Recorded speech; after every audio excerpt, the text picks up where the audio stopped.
बंदी छोड़ सतगुरु रामपाल जी परमेश्वर जी की जय हो। परम पिता परमात्मा सारी सृष्टि के रचनहार कुल मालिक असंख्य ब्रह्मांडों के स्वामी जगत गुरु तीनों लोकों में प्रवेश करके सबका भरण पोषण करने वाले राजाधीराज आत्माधार नाथों के नाथ देवों के देव महादेव सर्वेश्वर महेश्वर मृत्युंजय अजरो अमर आदि अनादि सनातनी प्रभु जगत पिता जगदीश्वर श्री श्री 1008 की उपाधि के वास्तविक अधिकारी अकाल मूर्त शब्द स्वरूपी राम वासुदेव सर्वगतम परम पूज्य प्रथम पूज्य परम संत परम पुरुष परम धनी परम दयालु सत्य कबीर हक्का कबीर अल्लाहु कबीर अल्लाहु अकबर बाखबर अल्लाह ताला जगत के तारणहार जगत के मुक्तिदाता जगत के जगन्नाथ हारे के सहारे हिंदुओं के राम मुसलमानों के अल्लाह सिखों के वाहिगुरु ईसाइयों के मसीह दया के सागर दयानिधि करुणा के सागर करुणानिधि स्वयंभू परिभू संकट मोचन कष्ट हरण मंगल करण दुख भंजन अविगत कबीर निर्विकार निर्विषम परमात्मा अलय अलेख सतगुरु आदि अनादि सतगुरु असली मर्यादा पुरुषोत्तम असली राम असली कृष्ण असली घनश्याम असली मुरारी राजाओं के राजा महाराजाओं के महाराजा शहंशाहों के शहंशाह सम्राटों के सम्राट भगवानों के भगवान अल्लाहों के अल्लाह प्रभुओं के प्रभु मसीहाओं के मसीह सच्चे वाहिगुरु बाबाओं के बाबा पीरों के पीर सेठों के सेठ जगत सेठ सावलसा सेठ सर्वगुण संपन्न अनंत कोटि कलाओं के स्वामी अनंत कोटि ब्रह्मांडों के नायक योगियों में महायोगी ध्यानियों में महाध्यानी सिद्धों में परम सिद्ध ज्ञानियों में तत्व ज्ञानी ब्रह्म ज्ञानी महाज्ञानी परम ज्ञानी सर्वश्रेष्ठ ज्ञानी विज्ञानी युवा कबीर समृत कबीर असमवात अमित ओजा सच्चे रहनुमा करीम अल्लाह शुभान अल्लाह दुनिया के अंतिम पैगंबर 8 सितंबर 1951 से गांव धनाना जिला सोनीपत हरियाणा भारतवर्ष की पावन भूमि पे प्रकट रियल कल की भगवान श्री नारायण साकार हरि श्री बाबा साहेब नूर अनंत परमात्मा सच्चे दरवेश सच्चे बाखबर संत शिरोमणि सतगुरु रामपाल जी परमेश्वर जी के चरण कमल में साध संगति से जुड़े हुए देश विदेश से आप और हम सभी सत्सेवक भाई बहनों का अनंत कोटि दंडवत प्रणाम। सत्साई भाई और बहनों, बहुत बड़ी दया बहुत बड़ी मेहर पूज्य गुरुदेव भगवान की परमेश्वर रामपाल जी की, जिनके शुभ आशीर्वाद से विशेष आशीर्वाद से आप और हम सभी साध संगति से जुड़े हुए सत्सेवक भाई बहन इस सत भक्ति मार्ग पर मर्यादाओं के साथ निरंतर आगे की ओर बढ़ रहे हैं। भाई और बहनों, आज पूरे विश्व में निसंदेह कई लाखों की संख्या में सतगुरु रामपाल जी के भक्त हैं। उन लाखों भक्तों में से जो विशेष दया विशेष मेहर साध संगति से जुड़े सत्सेवक भाई बहनों के ऊपर गुरुदेव की हो रही है, ये अविश्वसनीय है। क्योंकि ये कलयुग की बिचली पीढ़ी का समय है, पूर्ण मोक्ष प्राप्ति का समय है। और इस समय भाई और बहनों, परमेश्वर केवल इस भक्ति मार्ग पर उन्हीं आत्माओं को दृढ़ करेगा, उन्हीं आत्माओं के लिए परमात्मा सो यत्न करेगा, काल से लड़ेगा, जिन आत्माओं को सतगुरु रामपाल जी परमेश्वर जी ने सतलोक लेकर जाना होगा। देखो, ये भक्ति मार्ग एक विद्यालय की भांति है। जिस प्रकार एक स्कूल में हजारों की संख्या में बच्चे एडमिशन लेते हैं, लेकिन कितने बच्चे पास होते हैं, कितने बच्चे फर्स्ट डिवीज़न आते हैं, कितने सेकंड डिवीज़न आते हैं और कितने बच्चे मेरिट में आते हैं। तो ठीक इसी प्रकार ये जो सतगुरु रामपाल जी परमेश्वर जी का सत्संग है, उनका भक्ति मार्ग है, ये एक प्रकार से स्कूल है, कॉलेज है। और इस कॉलेज में पूरा विश्व ही एडमिशन लेगा आने वाले समय में। और उनमें से कितने बच्चे पास होंगे और कितने बच्चे सतलोक जाने के लिए तैयार होंगे, ये भाई और बहनों इस ज्ञान को समझने के बाद उस भगत के बुद्धि विवेक के ऊपर निर्भर करेगा कि परमेश्वर कितनी आत्माओं को सेलेक्ट करके सतलोक लेकर जाएंगे। तो इस भक्ति मार्ग पर जो सबसे बड़ी गलती हम कर देते हैं, हर किसी को भगत समझने की। जिसके गले में संत रामपाल जी का लॉकेट देखा या जिसके हाथ में संत रामपाल जी का रक्षा सूत्र देखा या जिसने अपने मुख से एक बार सत साहिब बोल दिया, नादानी में हम लोग उसको भगत समझ बैठते हैं। लेकिन भाई और बहनों, भगत कौन है, इस बात का निर्णय वो लॉकेट, वो रक्षा सूत्र या मुंह से बोला गया सत साहिब शब्द नहीं करेगा। संत रामपाल जी की वो भगत मर्यादाओं में कितना है, संत रामपाल जी की वो भगत शिक्षाओं पर कितना चल रहा है, सतगुरु रामपाल जी को वो भगत कितना समझ पाया है, और सतगुरु रामपाल जी के द्वारा जो शास्त्र अनुकूल भक्ति साधना दी गई है, इस पर मर्यादा में रहकर दृढ़ता के साथ वो भगत कितना चल पा रहा है। इस आधार से निर्णय होगा कि वो भगत है या भगत होने के बावजूद अभी वो जगत ही है। तो भाई और बहनों, सतगुरु रामपाल जी परमेश्वर जी का ये सत भक्ति मार्ग दुनिया के अन्य भक्ति मार्गों से अलग है, डिफरेंट है, भिन्न है। इस भक्ति मार्ग की मर्यादा, इस भक्ति मार्ग के नियम बहुत अनोखे हैं, विचित्र हैं, लेकिन शास्त्रों के अनुकूल हैं। तो भाई और बहनों, समझने में थोड़ा समय लगेगा, इसलिए जल्दबाजी बिल्कुल भी ना करें, तुरंत किसी भी बात पर कोई भी कमेंट ना दें, निर्णय ना करें, अपने आप को थोड़ा समय दें, बात के ऊपर विचार करें, विमर्श करें, चिंतन मनन करें, हो सके तो किसी से सलाह लें, उसके बाद निर्णय कीजिए कि मैं सही हूं या गलत हूं। तो भाई और बहनों, सतगुरु रामपाल जी के पंथ में वर्तमान में 2 पार्ट बन चुके हैं। इन बातों का बार बार जिक्र करना इसलिए जरूरी हो जाता है क्योंकि भीड़ बहुत ज़्यादा बढ़ चुकी है, और इस भीड़ में कितने भगत हैं और कितने लोग भक्ति का ढोंग कर रहे हैं, ये भी बताना ज़रूरी हो जाता है। तो सन 2014 बरवाला कांड के बाद संत रामपाल जी की संगत में 2 पार्ट बन गए, यानी संगत 2 भागों में विभाजित हो चुकी है। एक भाग जिसे सतलोक आश्रम के नाम से जाना जाता है, जिसमें संत रामपाल जी के बेटा बेटी, भाई बंधु, रिश्तेदार, ये कोऑर्डिनेटर वगैरह, आश्रम संचालक, ये लोग शामिल हैं जो अपने तरीके से, मनमुखी तरीके से, काल प्रेरित होकर भगत समाज की मर्यादा तोड़वाने वाले कर्म ही करते रहते हैं। दूसरा पार्ट जिसे साध संगति कहते हैं, और साध संगति से जुड़े भाई बहनों को सत्सेवक कहते हैं, जो केवल अपने गुरुदेव के द्वारा दिए गए ज्ञान को आधार बनाकर ही भक्ति करते हैं। देखा देखी भेड़ चाल में या गांधारी की तरह आंखों पर काली पट्टी बांधकर किसी कोऑर्डिनेटर के आदेशों को फॉलो करके भक्ति मार्ग पर नहीं चलते हैं। संत रामपाल जी के बेटा बेटी, भाई बंधु, रिश्तेदारों को आधार बनाकर भक्ति मार्ग पर नहीं चलते हैं।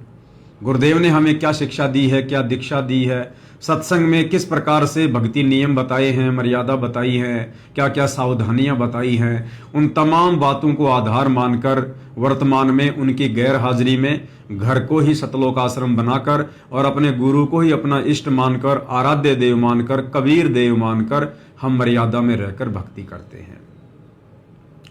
अब भाई और बहनों, जब साध संगति से जुड़े भाई बहन अपने घर को सतलोक आश्रम बनाकर और अपने गुरुदेव भगवान को प्रसन्न करने के लिए, खुश करने के लिए, उनकी मेहर प्राप्त करने के लिए जो भक्ति साधना करते हैं, जैसे कि अपने पूज्य गुरुदेव भगवान को ही अपना इष्ट मानना, आराध्य देव मानना, कबीर देव मानना, अपने गुरु के अलावा हम अपने घर में और किसी फोटो को जगह नहीं देते हैं। हमने गरीबदास जी की फोटो को, दादा गुरु जी की फोटो को, दाढ़ी मूछ वाले नकली कबीर की फोटो को, इन तमाम फोटोओं को हम साध संगति से जुड़े भाई बहनों ने घर से बाहर निकाल दिया है। हम केवल एकमात्र अपने गुरुदेव को ही दंडोत प्रणाम करते हैं, एकमात्र अपने गुरु का ही जयकारा लगाते हैं। गीता अध्याय 3 श्लोक 13 के अनुसार गुरु को इष्ट मानकर हम उन्हें भोग लगाते हैं, उसके बाद भोजन ग्रहण करते हैं। सुबह और शाम के समय गुरुदेव की वाणी के अनुसार कि पाती पंच पोहप कर पूजा, देव निरंजन और न दूजा, अपने गुरु को परमात्मा मानकर हम 5 दीपक वाली थाल के साथ गुरु की आरती उतारते हैं। अपने गुरु के ऊपर चवर करते हैं श्रद्धा भाव से, उन्हें परमेश्वर मानकर। घर घर में गुरुदेव भगवान के आसन लग गए हैं, बेड लग गए हैं। तो इन तमाम भक्ति क्रियाओं को देखकर, जो कि साध संगति में हो रही हैं। जो दूसरा पार्ट है सतलोक आश्रम वाले, तो सतलोक आश्रमों से जुड़े भाई बहन इन तमाम प्रकार की साध संगति से जुड़े भाई बहनों की भक्ति क्रियाओं को देखकर और अज्ञानता के चलते अपने मन में कुछ शंकाएं उत्पन्न कर देते हैं। हालांकि उनकी इच्छा करती है कि हम भी गुरु जी को भोग लगाएं, बहुत अच्छा लगता है, हम भी गुरुदेव भगवान की 5 दीपक वाली थाल के साथ प्रतिदिन आरती उतारें। क्योंकि जब साध संगति की वीडियो भाई बहन देखते हैं तो उनके अंदर एक हिलोर उठती है, उनकी आत्मा उन्हें कहती है कि तुम भी आरती उतारो, यही तो तरीका है गुरु को प्रसन्न करने का। लेकिन सतलोक आश्रम से जो संत रामपाल जी के परिवार वाले हैं, कोऑर्डिनेटर हैं, नामदान संचालक हैं, उन लोगों के डर के कारण, उन लोगों के दबाव के चलते बेचारी नादान संगत इन भक्ति क्रियाओं को करने में असमर्थ हो जाती है, डर जाती है, भयभीत हो जाती है। अब ये डर लगना, भयभीत होना भाई और बहनों, ये कहीं न कहीं ज्ञान की कमी को दर्शाता है। क्योंकि बेचारी नादान संगत को डरा दिया जाता है कि भाई पवन दास गुरुद्रोही है, गुरुजी ने उसको गुरुद्रोही घोषित कर रखा है, गुरुजी ने उसको पंथ से बाहर निकाल रखा है। अगर तुम पवन दास के वीडियो देखोगे या पवन दास के अनुसार भक्ति क्रिया करोगे तो तुम्हारी मर्यादा खंड हो जाएगी, तुम्हारा नाम खंड हो जाएगा, तुम्हें आश्रम में आने नहीं दिया जाएगा, तुम्हें दूसरा नाम सतनाम नहीं दिया जाएगा, तुम्हें भी गुरुद्रोही घोषित कर दिया जाएगा, तुम्हारे नाम का एक पीला पर्चा निकाल दिया जाएगा। तो इस प्रकार से बेचारी नादान संगत को डरा दिया जाता है, धमका दिया जाता है। लेकिन उन तमाम आत्मा इस बात को स्वीकार करती है कि हाँ, हमने भी गुरुदेव की आरती उतारनी चाहिए, गुरुदेव के ऊपर चवर करना चाहिए, अपने एकमात्र गुरुदेव भगवान का ही जयकारा लगाना चाहिए, गुरुदेव के चरणों की सेवा करनी चाहिए, गुरुदेव के घर में बेड लगाने चाहिए। लेकिन वो डर के मारे चुप हो जाते हैं। और उसके बाद वो क्या करते हैं, जब हम सत्सेवक भाई बहन लाइव आते हैं तो वो नादान संगत जो सतलोक आश्रम वालों के पीछे आंखों पर काली पट्टी बांध के चल रही है, वो कमेंट्स करती है कि भाई हमने गुरुजी के सत्संग में सुना है जिसमें गुरुजी ने कहा है कि ये दास जितना बताए केवल उतना ही करो, इससे ज्यादा अपना दिमाग मत लगाओ। अगर तुम्हें ज्ञान समझ में आ गया हो या इस बात का विश्वास हो गया हो कि ये दास जो कह रहा है बिल्कुल सत्य है। पहले आपको ये छोटा सा सत्संग जो वर्तमान में हिसार जेल से सतगुरु रामपाल जी विशेष संदेशों के माध्यम से भेज रहे हैं, आपको सुना देते हैं क्या कुछ गुरुदेव कह रहे हैं, सुनिएगा। तो जो दास कहे उतना ही करो, तुम अपनी बुद्धि कति छोड़नी पड़ेगी। ज्ञान समझ में आ गया होता है, ये विश्वास हो गया, वो दास जो बोलता सारी सच्ची है।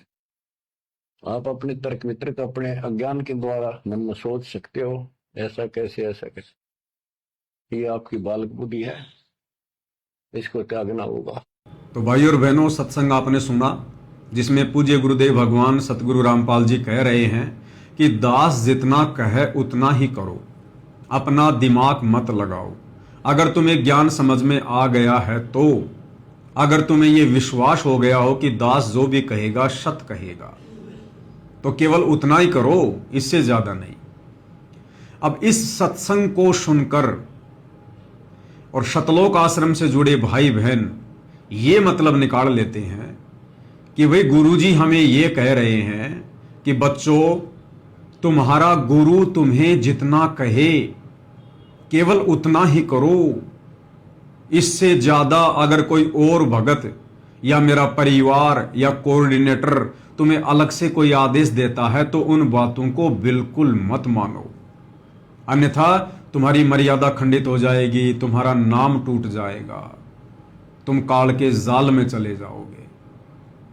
और इस सत्संग को आधार बनाकर फिर हम साध संगति से जुड़े सत्सेवक भाई बहनों को ब्लेम करते हैं कि भाई तुम साध संगति वाले गलत कर रहे हो, तुम लोग तो वो कर रहे हो जो पवनदास कह रहा है, जैसे गुरुदेव को भोग लगाना, गुरुजी की आरती उतारना, गुरुजी के ऊपर चवर करना, एकमात्र गुरुजी को ही दंडवत प्रणाम करना, एकमात्र अपने गुरु का ही जय जयकार करना, जयकारा लगाना, ये तमाम प्रकार की क्रियाएं जो तुम कर रहे हो ना, ये तुम पवन दास के कहे अनुसार कर रहे हो। जबकि गुरु जी क्या कह रहे हैं कि दास जितना कहे उतना ही करो, अपना दिमाग मत लगाओ। अगर तुम्हें ज्ञान समझ में आ गया है तो, यदि तुम्हें दास के ऊपर विश्वास है तो। अब भाई और बहनों, दो बातें हैं। सतगुरु रामपाल जी साक्षात पूर्ण ब्रह्म परमेश्वर हैं और पहली बार इन्होंने इस कलयुग की बिचली पीढ़ी में अपने मूल ज्ञान का, अपने तत्व ज्ञान का, इस विशेष ज्ञान का खुलासा किया है, प्रचार किया है। आज से पहले तो हम केवल अज्ञान ही सुन रहे थे। अब ये तत्व ज्ञान जैसे ही हमारी आंखों के सामने आया तो भाई और बहनों, ये तत्व ज्ञान इतना जल्दी एकदम से समझ में नहीं आता है। इस तत्व ज्ञान को समझने के लिए मजबूत भक्ति संस्कारों की जरूरत होती है। परमात्मा कहते हैं पिछले जन्म से होत हैं पूर्ण हंस मुराद, यानी पिछले जन्मों में आपने कहां तक की भक्ति की है, कितनी आपने अपने गुरुदेव की सेवा की है, कैसे आपने मर्यादा निभाई है, कैसा आपका आचार विचार व्यवहार, आपका चरित्र रहा है, उस आधार से आपको नेक्स्ट जन्म मिलता है। और ये निर्धारित होता है कि आप अब इस भक्ति को किस स्तर पर समझ पाएंगे, कितना समझ पाएंगे। इसलिए परमात्मा कहते हैं पिछले जन्म से होत हैं पूर्ण हंस मुराद। तो सतगुरु रामपाल जी ने वर्तमान में जो अनमोल ज्ञान दिया है, तत्व ज्ञान दिया है, ये जरूरी नहीं है कि उनसे नाम उपदेश लेने वाला हर भगत उनके तत्व ज्ञान को समझ जाएगा, उनके संकेतों को समझ जाएगा, उनके इशारों को समझ जाएगा, उनकी हर एक बात को समझ जाएगा। ये जरूरी नहीं होता है भाई और बहनों। एक क्लास में 50 बच्चे होते हैं, हर बच्चे के विचार अलग अलग होते हैं, हर बच्चे का सोचने समझने का ढंग अलग अलग होता है। परमात्मा भी कहते हैं कि जेता घट तेता मता, घट घट सोच विचार, कि जितने शरीर हैं, जितने मस्तिष्क हैं, उतने ही विचार हैं, तरह तरह के विचार उनमें उठते हैं। तो ये जरूरी नहीं है कि यदि किसी ने संत रामपाल जी से नाम उपदेश ले लिया तो वो संत रामपाल जी के भक्ति मार्ग को, उनके तत्व ज्ञान को, या संत रामपाल जी के मिशन से वो पूर्णतया परिचित हो जाएगा। ये जरूरी नहीं होता है। इसीलिए संत रामपाल जी की संगत में उनके जेल जाने के बाद 2 पार्ट बन गए, संगत 2 भागों में विभाजित हो गई। जो साध संगति से जुड़े सत्सेवक भाई बहन हैं, वे वो हंस आत्माएं हैं जिनके पिछले जन्म जन्मांतरों के भक्ति संस्कार बहुत ही प्रबल हैं, बहुत ही मजबूत हैं, सुदृढ़ हैं, जो अपने गुरुदेव भगवान के संकेतों को समझने के योग्य हो चुके हैं कि गुरुदेव भगवान क्या कहना चाहते हैं, संकेत में क्या कुछ कह रहे हैं। उस सांकेतिक भाषा समझने के योग्य सत्सेवक भाई बहन बन चुके हैं। तो परमेश्वर ने उन तमाम आत्माओं को अलग छांट दिया, साध संगति से जोड़ दिया, और जो उनके भगत अभी उनके संकेतों को समझने के योग्य नहीं हुए हैं, वो अभी सतलोक आश्रमों से जुड़े हुए हैं। अब ये जरूरी नहीं है कि सतलोक आश्रमों से जुड़ी हुई संगत में मान लीजिए कोई आईएएस अधिकारी भी है, कोई रिटायर्ड आईएएस अधिकारी भी है, कोई पुलिस ऑफिसर भी है, बहुत बड़ा कोई टीचर भी है, कोई वकील भी है, कोई डॉक्टर भी है। तो आप सोचेंगे कि ये जितने भी बड़े बड़े उच्च अधिकारी भगत हैं, बड़े बड़े सरकारी नौकरी प्राप्त भगत हैं, क्या इनमें भी इतनी बुद्धि नहीं है? क्या इनके भक्ति संस्कार भी इतने मजबूत नहीं है कि ये अपने गुरुदेव के संकेतों को समझ सकें? बिल्कुल भाई और बहनों, अभी तक तो 1% भी नहीं है। अगर उन बड़े बड़े दिखाई देने वाले भक्तों में 1% भी आध्यात्मिक क्षेत्र वाली कॉमन सेंस होती, देखो एक तो होती है सामाजिक कॉमन सेंस, तो सामाजिक कॉमन सेंस में तो ये लोग टीचर हैं, मास्टर माइंड है, इंजीनियर हैं, लेकिन आध्यात्मिक भक्ति मार्ग वाली कॉमन सेंस में चाहे वो बहुत बड़ा कोई अधिकारी क्यों ना है, अगर वो शतलोक आश्रमों से जुड़ा हुआ है तो उसमें 1% भी कॉमन सेंस नहीं है, 1% भी। तो भाई और बहनों, अब सतलोक आश्रमों से जुड़े वो भाई बहन फिर इस प्रकार के सवाल उठाते हैं कि भाई साध संगति वाले तो ये इस प्रकार की जो क्रिया कर रहे हैं, जो क्रिया कभी गुरुदेव ने करने को नहीं कही है, जैसे अपने गुरु को भोग लगाना, अपने गुरु के लिए बेड लगाना, अपने गुरु की आरती उतारना, एकमात्र अपने गुरु को दंडवत करना, एकमात्र अपने गुरु का जयकारा लगाना, भोजन के ऊपर संयम रखना, या जैसे विषय वासनाओं से दूर हो जाना। अगर मोक्ष चाहिए तो पहले जो हम पति और पत्नी के संबंध में थे, अब हमने भाई बहन के रिश्ते में आना पड़ेगा, बाहर का खाना खाना छोड़ना पड़ेगा।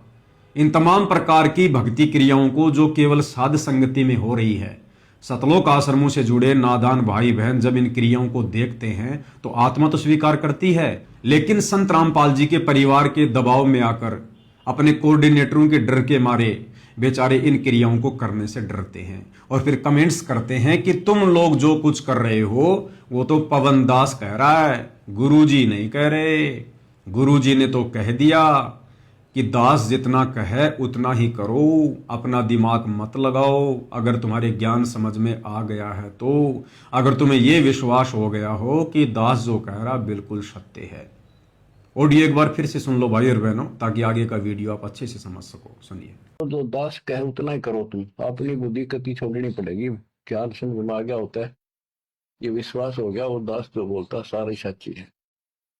आप अपने तर्क वितर्क अपने अज्ञान के द्वारा मन में सोच सकते हो ऐसा कैसे ऐसा कैसे, ये आपकी बालक बुद्धि है, इसको त्यागना होगा। अब भाई और बहनों, तत्वदर्शी संत के सत्संग इतने सामान्य नहीं होते हैं कि आम भगत उनको समझ सके, उनको पकड़ सके कि संत अपने सत्संग के माध्यम से क्या कहना चाहता है।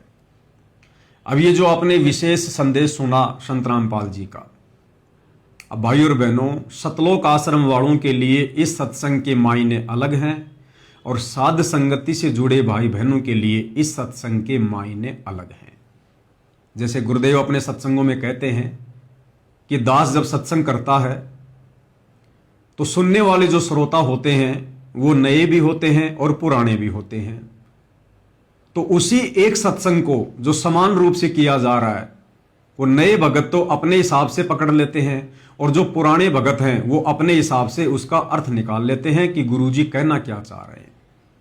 तो भाई और बहनों, ठीक इसी प्रकार वर्तमान में इसार जेल से जो विशेष संदेश सतगुरु रामपाल जी बाहर भेज रहे हैं, ये वाले सत्संग तो बहुत ही ज्यादा वीवीआईपी हैं, वीवीआईपी।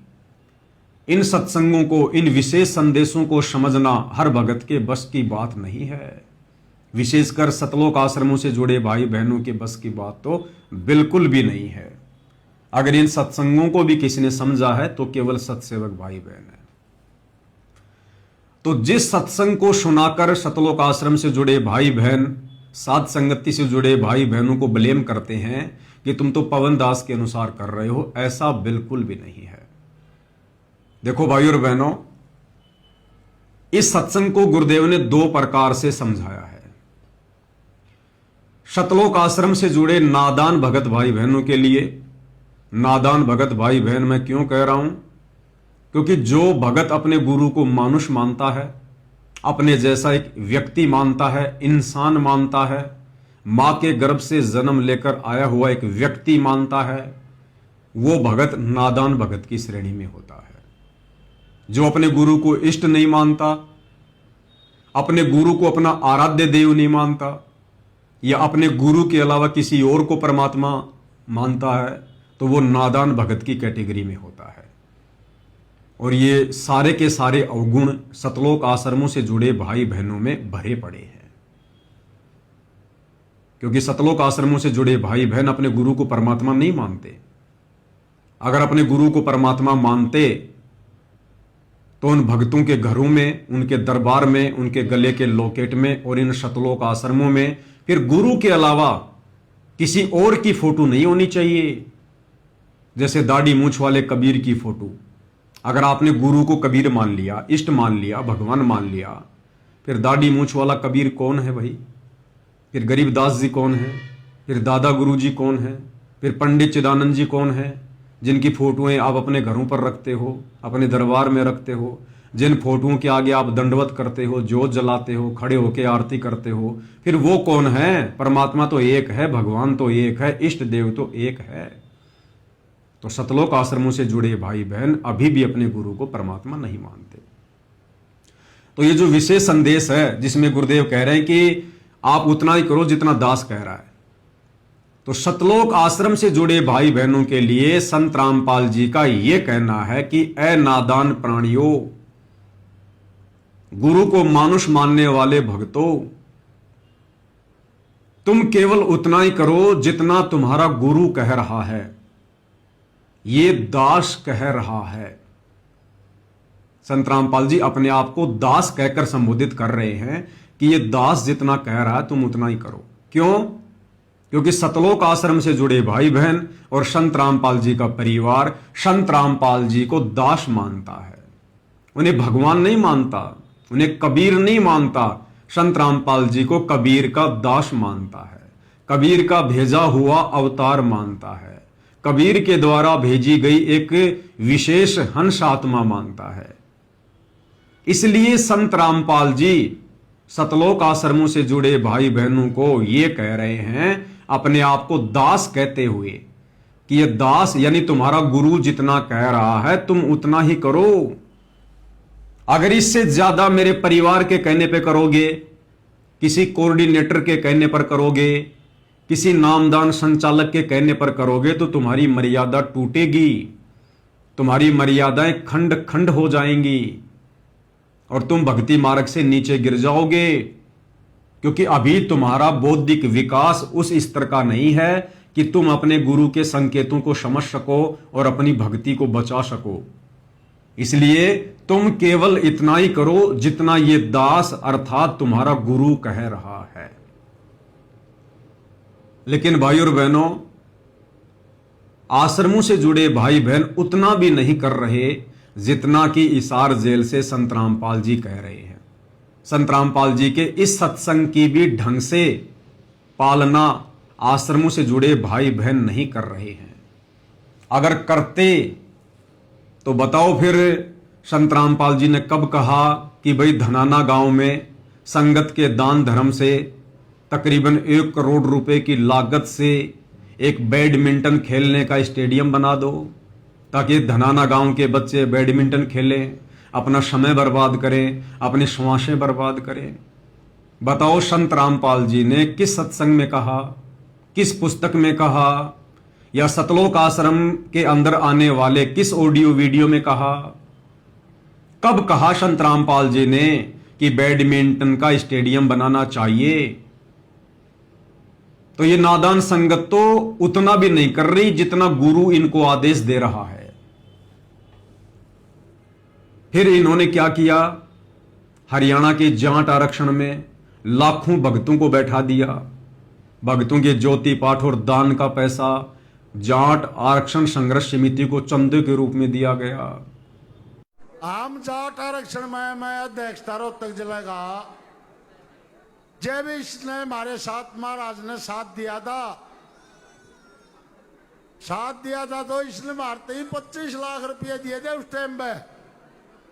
गद्दी छोड़ सदगुरु रामपाल जी भगवान जी की जय हो। जब हम दिल्ली कूच करने खातिर तैयार हुए, 19 तारीख का संदेश आ गया, भाई आ जाओ फैसला होगा। जब महाराज जी ने बहादुरगढ़ में बैंकेट हॉल में 2 हॉल में 3-3 ट्रेली गुलदाना बना दिया था।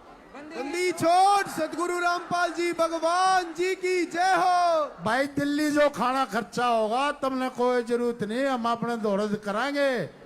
संत रामपाल जी ने जो आपको समर्थन दिया, इस बारे में आपकी क्या राय है? हमारा संत रामपाल जी को और उसकी संगत को बहुत बहुत धन्यवाद। और उन्होंने हमें आज 11 लाख रुपए चंदा देकर भी आंदोलन में भी मदद की। अब बताओ संत रामपाल जी ने कौन से सत्संग में कहा कि हमने किसी आरक्षण का समर्थन करना चाहिए? कौन सी पुस्तक में लिखा है कि हमने किसी के धरने पर जाकर बैठना चाहिए?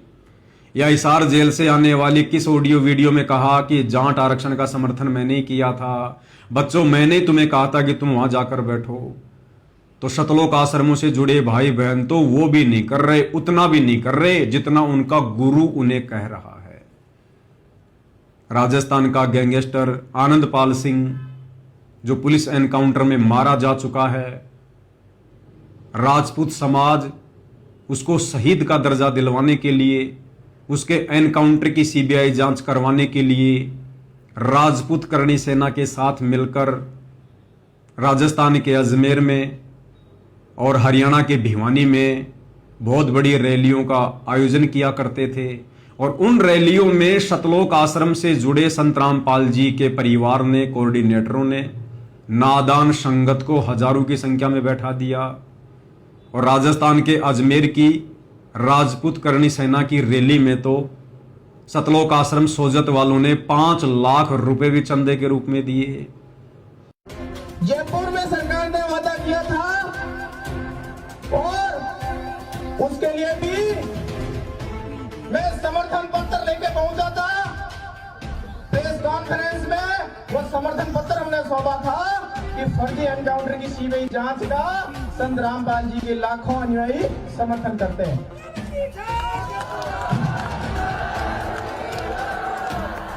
भारत माता की, भारत माता की, मां पद्मावती की, मां पद्मावती की, सत्य में इंकलाब। हमारे संत रामपाल जी के लाखों अनुयायियों द्वारा एक सहयोग की राशि दादा सुखदेव सिंह जी को भेंट कर रहे हैं। 5 लाख का सहयोग दादा सुखदेव जी को भेंट कर रहे हैं। तो बताओ, गुरुदेव भगवान ने गुंडों का समर्थन करने के लिए एक भगत को कब आदेश दिया?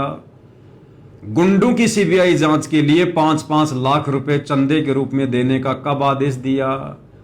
तो सतलोक आश्रमों से जुड़े भाई बहन तो उतना भी नहीं कर रहे जितना हिसार जेल से उनका गुरु उन्हें करने के लिए कह रहा है कि उतना ही करो जितना यह दास कह रहा है। इसके अलावा और भी बहुत सारे कुकर्म भाई और बहनों, अयोध्या में जाकर संत रामपाल जी के परिवार ने राम मंदिर के दर्शन करने के लिए आने वाले काल उपासकों के लिए, यानी काल पूजा को बढ़ावा देने के लिए 1 महीने का भंडारा लगा दिया। कौन सी पुस्तक में लिखा है, कौन से सत्संग में जिक्र है, कब आदेश दिया गुरुदेव ने?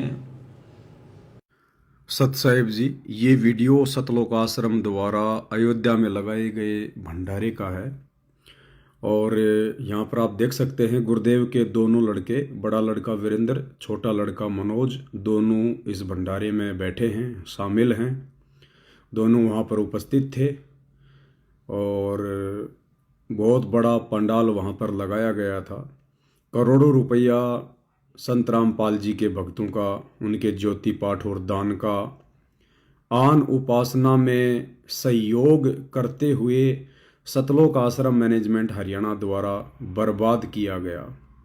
भाई और बहनों, हमारे गुरुदेव भगवान कहते हैं कि तीनों देवा काल हैं, ब्रह्मा विष्णु महेश, और भूले चूके समझियो ले सतगुरु उपदेश। परमात्मा तो इस काल की और काल के पुत्रों की इस पूजा पाठ को बंद करवाने के लिए आए हैं, अपनी यथार्थ सतभक्ति सतलोक से लेकर। परंतु यहाँ पर सतगुरुदेव भगवान का कलयुगी परिवार, उनके बेटा बेटी, भाई बंधु, रिश्तेदार, संगत में बड़े बड़े भगत समझे जाने वाले लोग, ये सभी लोग सतगुरु रामपाल जी के ज्ञान को और सतगुरु रामपाल जी के मिशन को ना समझकर अपनी मनमानियाँ करते हुए आज गुरुदेव भगवान की गैर हाजिरी में इन्होंने वो कुकर्म किया है, वो भक्ति विरुद्ध कर्म किया है, जिसके लिए शायद ही परमात्मा इन लोगों को क्षमा करें। क्योंकि ये सबसे बड़ा काल का जाल है, राम और कृष्ण की भक्ति।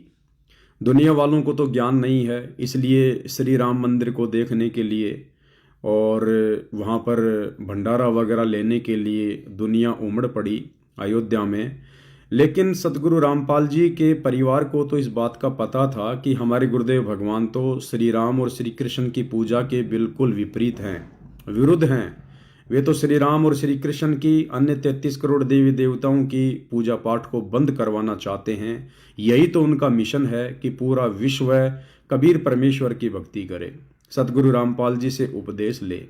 लेकिन इसके बावजूद भी इन लोगों ने अपने धार्मिक धंधे को बनाए रखने के लिए, क्योंकि भाई और बहनों, इन लोगों को पता है यदि हमने बीजेपी सरकार का समर्थन नहीं किया तो हमारा धार्मिक धंधा नहीं चल पाएगा, हमारे सतलोक आश्रम नहीं चल पाएंगे। इसलिए ये लोग बीजेपी नेताओं की चापलूसी करते हैं, नेताओं को खुश करने का प्रयास करते हैं और इस प्रकार के कार्यक्रम रखकर देवी देवताओं के निमित्त आन उपासना में सहयोग करते हुए ये अपने कार्यों को बीजेपी सरकार के ध्यान में लाना चाहते हैं कि जी देखो, हम बीजेपी सरकार के साथ में हैं, हम श्री रामचंद्र जी की भक्ति के खिलाफ नहीं हैं, अयोध्या में जो श्री राम मंदिर बना है हम उसके खिलाफ नहीं हैं, ताकि बीजेपी सरकार हमसे खुश रहे और हमारा धार्मिक धंधा इसी प्रकार से चलता रहे।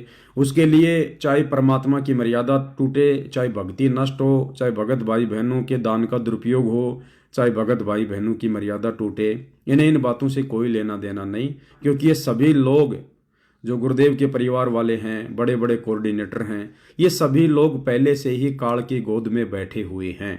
इन्हें सतगुरु की भक्ति से और मर्यादाओं से कोई मतलब नहीं है। इनकी बुद्धि अभी परमेश्वर के तत्व ज्ञान को समझने योग्य नहीं हुई है। तो बाकी संगत से हमारी प्रार्थना है कि बाकी संगत तो कम से कम अपने परमात्मा के मिशन को समझे। अरे यदि हम लोग इसी प्रकार से आन उपासना में भंडारे लगा के सहयोग करते रहेंगे तो भाई भला दुनिया आन उपासना कैसे छोड़ेगी? क्यों छोड़ेगी? क्यों सतगुरु रामपाल जी की भक्ति की तरफ अग्रसर होगी? अपने खुद के भगत भाई बहनों को तो नीचे जमीन पर बैठाकर भंडारा करवाते हैं, और यहाँ इन जगत वालों को कैसे टेबल कुर्सी वगैरह लगाकर, इनको बूफे लगाकर भोजन करवाया जा रहा है। ये भी इनके दोगले चरित्र को दर्शाता है। तो भाई और बहनों, ज्योति पाठ का पैसा आपका और आप ही का जूता आप ही के सिर पर मारा जा रहा है। आप ही के दान धर्म का सरेआम आपके कर्म फुड़वाने के लिए दुरुपयोग किया जा रहा है। अयोध्या में भंडारा लगाना काल के पुत्रों के निमित्त, ये मैं समझता हूँ सतगुरु रामपाल जी परमेश्वर जी के सर में इन लोगों ने जूते मारे हैं। अब आप कितने लोग अपने गुरुदेव भगवान के सर में जूते मारने के पक्ष में हैं, अब ये आप देखिएगा, अपने बुद्धि विवेक से देखिएगा। आगे आप लोगों ने क्या करना है आप स्वयं निर्णय लें। आपको भक्ति करनी है या भक्ति के नाम पे ड्रामेबाजी करनी है और अपने दान धर्म का दुरुपयोग करवाकर आपको अपने कर्म फुड़वाने हैं, या फिर जब तक गुरुदेव भगवान हिसार जेल से नहीं आते हैं तब तक घर बैठकर अपनी भक्ति करें, ज्ञान को आधार बनाएं, गुरु को भगवान मानें, साथ संगति की वीडियो देखते रहें। अन्यथा जैसा बीज बोओगे समय आने पर वैसा ही परिणाम मिलेगा। सत साहेब। सोनीपत के गोहाना में जाटों की धर्मशाला का 5वां फ्लोर बनाने के लिए संत रामपाल जी के परिवार ने 1 करोड़ रुपया दान कर दिया। कौन से सत्संग में आदेश दिया गुरु जी ने? कौन सा भक्ति विधान में लिखा हुआ है? क्या यह कदम नई उम्मीद और समर्पण का परिचायक है? इस दान से महासभा को जाट भवन के निर्माण में महत्वपूर्ण मदद मिलेगी। बहुत बढ़िया जी काम हो रहा है। ये बहुत सच्ची पूछो तो हमने जिस दिन नीम टकी ने उसी दिन हमारी सोच बदल गई थी। हम भी कुछ सहयोग कराएंगे जी। तो हमारी एक कमेटी बनी हुई है जी वहाँ आश्रम के अंदर जी। तो हमने गुरु जी से प्रार्थना करी, हम कोई भी काम करते हैं तो गुरु जी से प्रार्थना करके करते हैं। ठीक है। गुरु जी ने आदेश दिया भी जो तारा मन में वो कर दो। गुरु जी ने आदेश दिया भी जो तारा मन में वो कर दो। गुरु जी ने आदेश दिया भी जो तारा मन में वो कर दो। गुरु जी ने आदेश दिया भी जो तारा मन में वो कर दो। तो क्या मन में आइए आप ही बताइए। बिल्ला एक बिल्डिंग बनाया उनकी, अच्छा फ्लोर 1 बना दो जी। और ऐसी मटेरियल डालते हैं जी हम जी। आप कभी आश्रम में आगे देखिए धनाना धाम में, अच्छा तो बहुत ही मजबूत, हर चीज 1 नंबर की। अच्छा 2 नंबर की चीज हमारे पास नहीं मिलेगी, खाने में भी नहीं मिलेगी। एक तो ये तो मटेरियल है जी, मटेरियल है। तो हमारी एक सोच है आगामी ऊपरली बिल्डिंग को हमारे गुरु जी के आदेश से हम इसको बनवाने के लिए आए। तो जाट महासभा जो काम कर रही है उससे प्रभावित होके आप ये बात कह रहे हैं ना? बिल्कुल प्रभावित होके।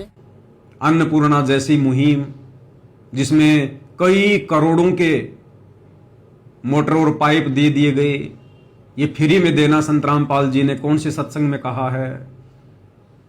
कई जगत वालों के 15-15 लाख में 10-10 लाख में मकान बना दिए गए। संत रामपाल जी ने कौन से सत्संग में कहा है कि आपने इस प्रकार से लोगों के मकान बनाने हैं?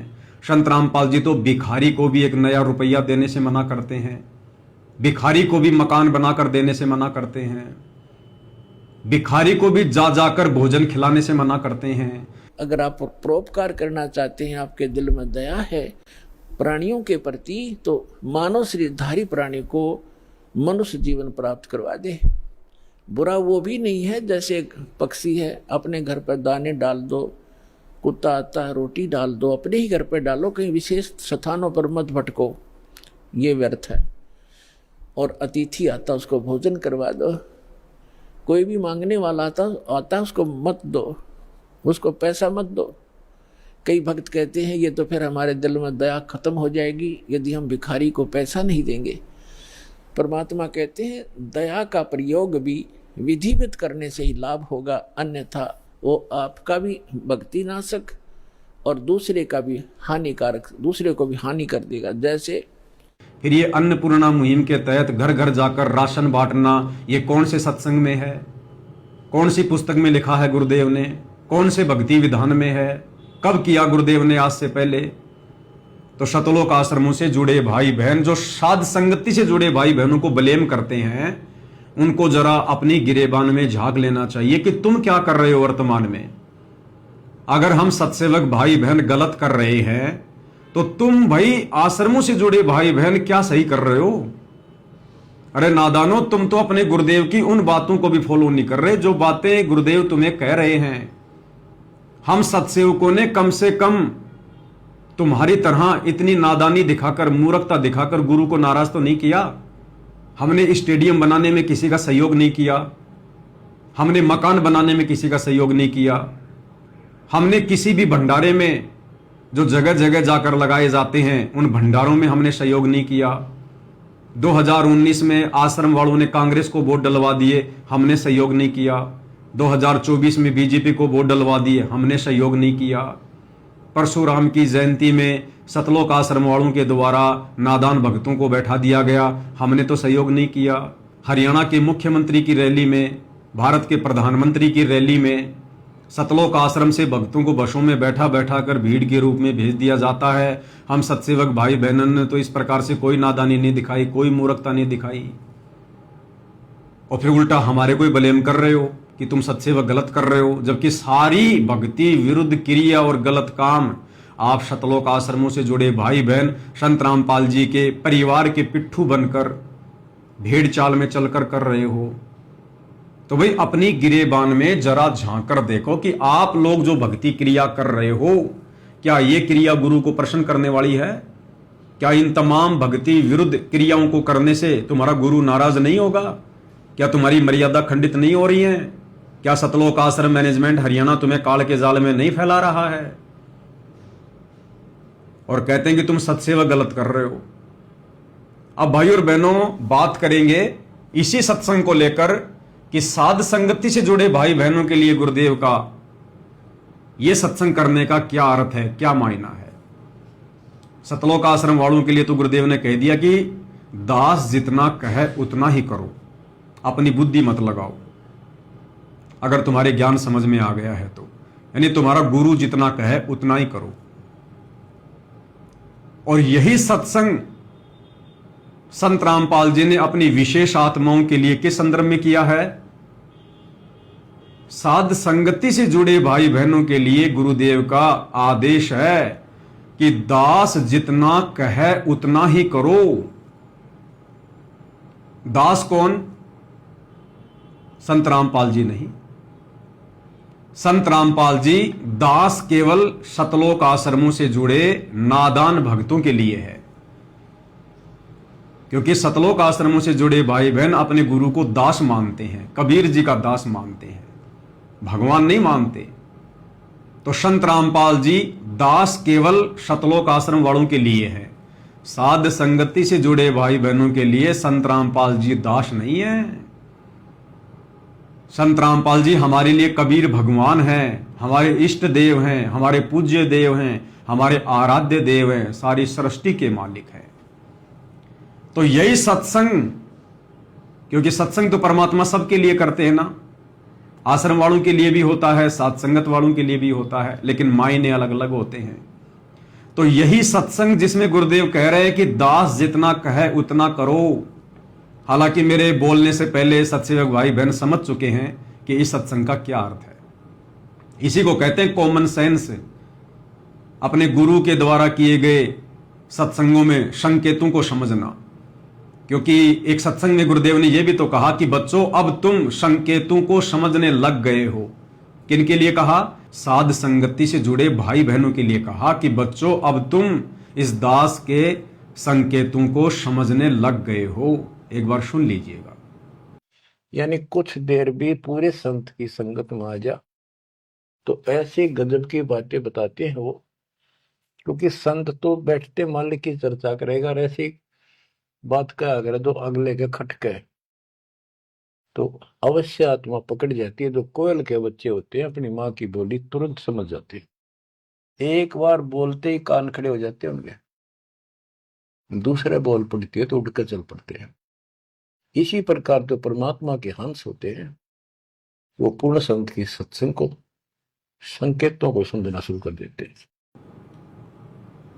तो भाई और बहनों, गुरु के संकेतों को समझने योग्य केवल सत्सेवक भाई बहन बने हैं।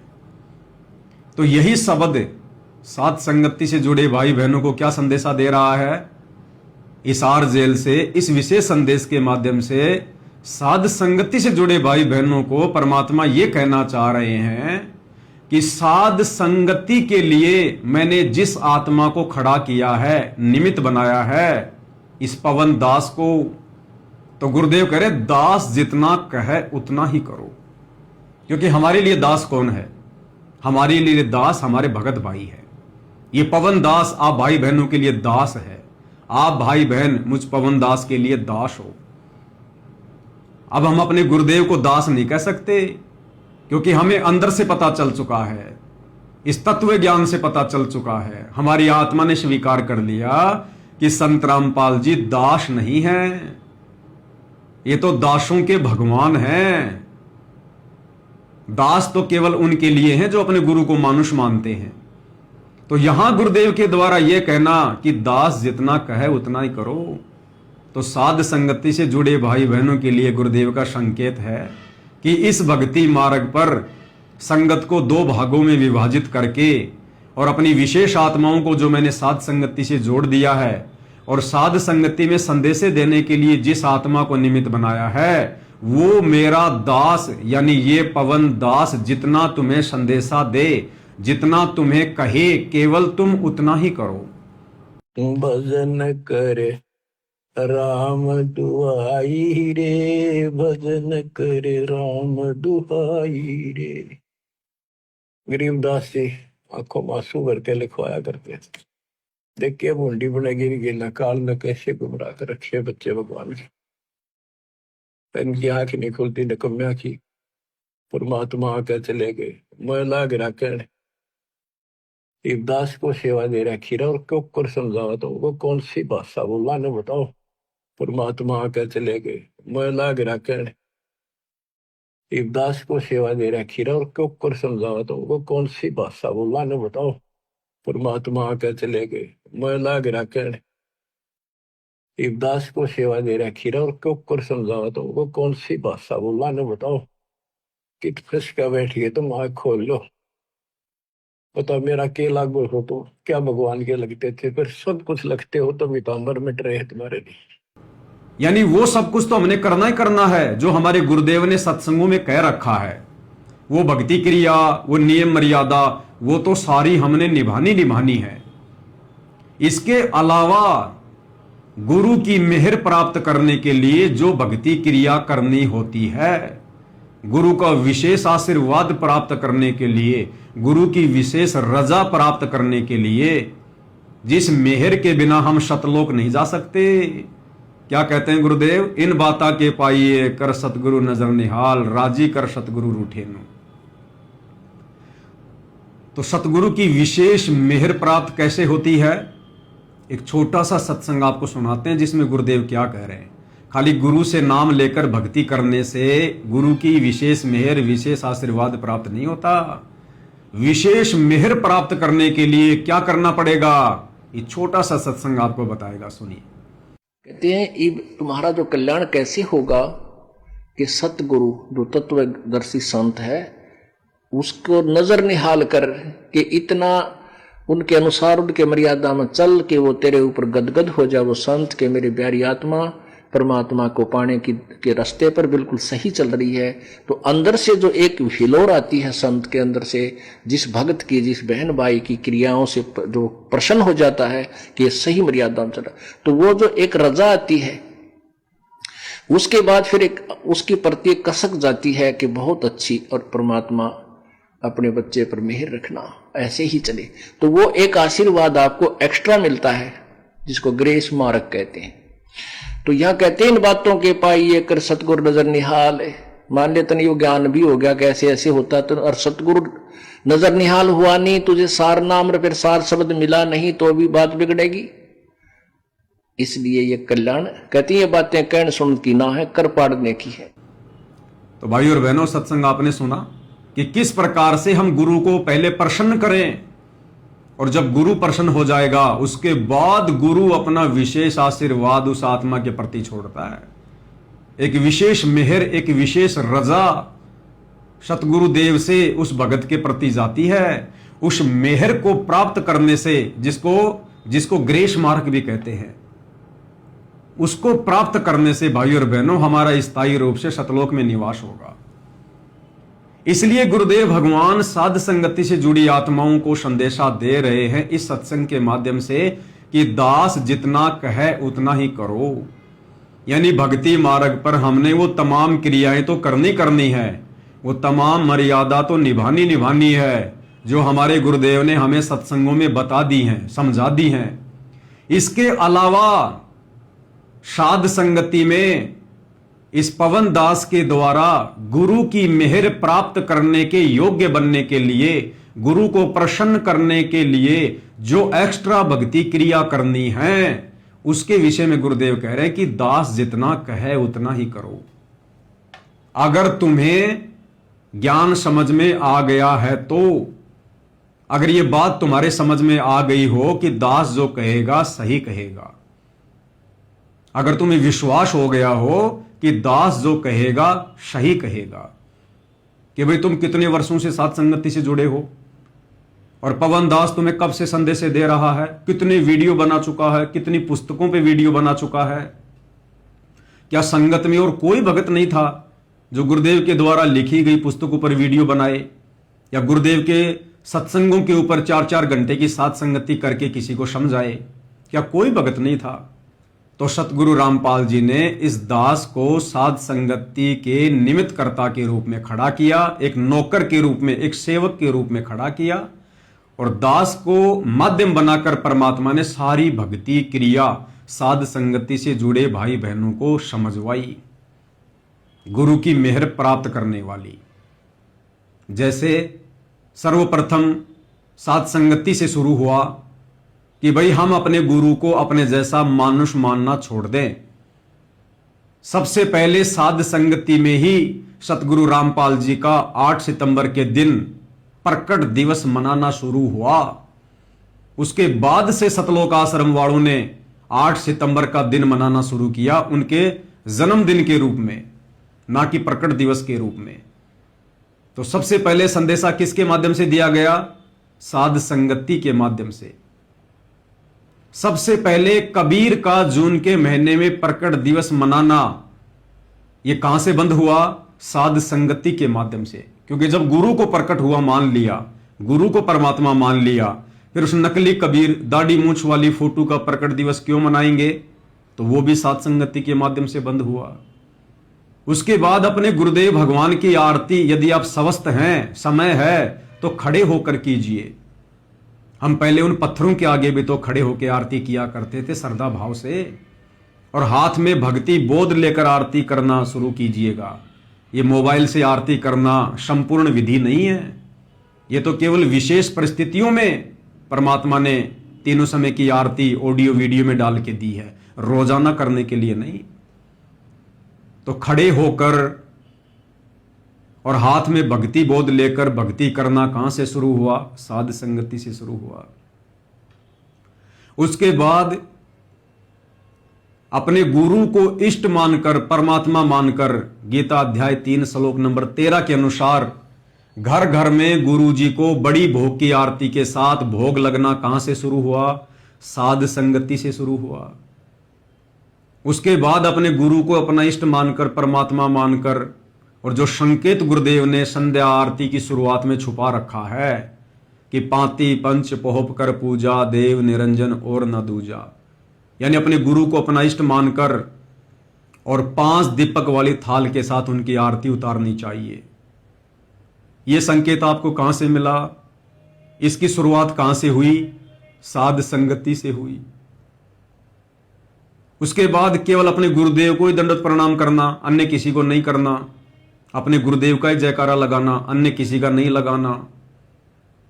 इन तमाम भक्ति क्रियाओं की शुरुआत कहां से हुई? साध संगति से हुई।